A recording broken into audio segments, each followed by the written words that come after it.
खबर हाथरस से, जहां हुई भगदड़ के मामले में अब तक 11 आरोपी गिरफ्तार किए गए हैं। इस घटना से जुड़े दस्तावेजों से कई नई जानकारियां सामने आई हैं, साथ ही कुछ सवाल भी उठ रहे हैं और इन सवालों के दायरे में सरकार और प्रशासन भी है। आपको बता दें, एफआईआर में दावा किया गया है कि 80,000 के आने की संभावना थी और लाखों लोग पहुंचे। देव प्रकाश मधुकर का दावा था कि 80,000 लोग आएंगे, ऐसा पुलिस ने कहा है। दावे के आधार पर देव प्रकाश मुख्य आरोपी बनाया गया। देव प्रकाश ने एसडीएम को एप्लीकेशन दी थी।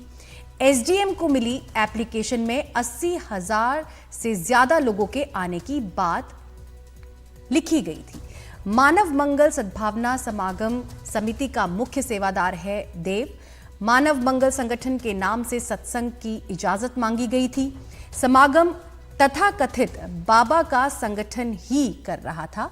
पुलिस ने सिर्फ देव प्रकाश के खिलाफ एफआईआर क्यों दर्ज की? भगदड़ में 121 मौतें, संगठन प्रमुख के खिलाफ एफआईआर क्यों नहीं? सिर्फ देव प्रकाश और कुछ आयोजकों की ही जिम्मेदारी क्यों? क्या प्रशासन ने लीपापोती कर खुद को बचाने की कोशिश की है?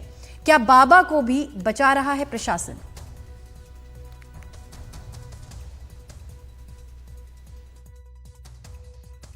हाथरस कांड में कुछ अहम दस्तावेज सामने आए हैं, जिससे कई गंभीर सवाल खड़े होते हैं। पहला सवाल तो यह है कि क्या हाथरस पुलिस ने जानबूझकर बाबा भोले को अपनी एफआईआर में आरोपी नहीं बनाया है?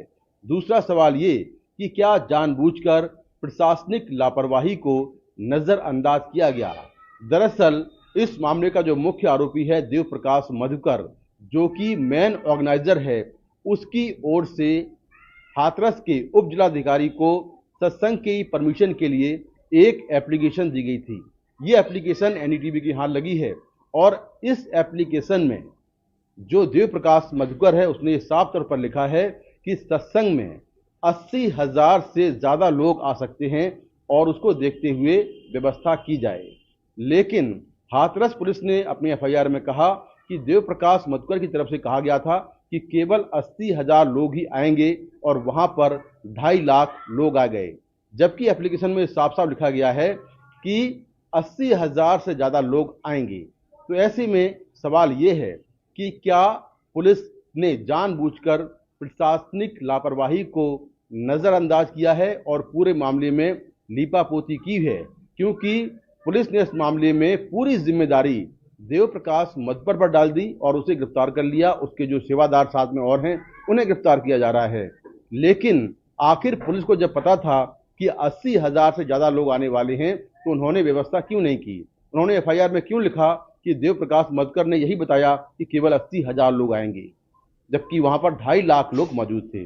दूसरी बात, देव प्रकाश मधुकर की तरफ से जो सत्संग की परमिशन के लिए एप्लीकेशन दी गई थी, उसमें ये एप्लीकेशन एक संस्था मानव मंगल समागम समिति की तरफ से दी गई थी और ये जो समिति है ये बाबा भोले की है, यानी कि वो इसका हेड है और यानी कि जो प्रोग्राम हुआ था वो उसकी समिति के द्वारा और इसके लोगों के द्वारा कराया गया था।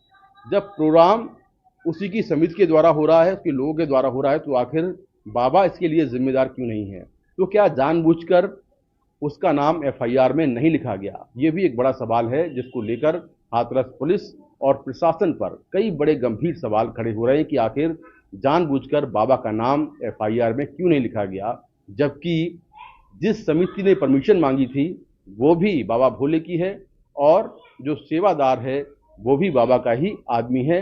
यानी कि अपने प्रोग्राम के लिए बाबा ने परमिशन मांगी थी, लेकिन एफआईआर में बाबा का नाम नहीं है। और साथ में प्रशासनिक लापरवाही के नाम पर जो है वो एक तरह से पुलिस ने लीपापोती की है और सारी जिम्मेदारी देव प्रकाश मधुकर पर डाल दी और अपने ऊपर कोई भी जिम्मेदारी नहीं आने दी।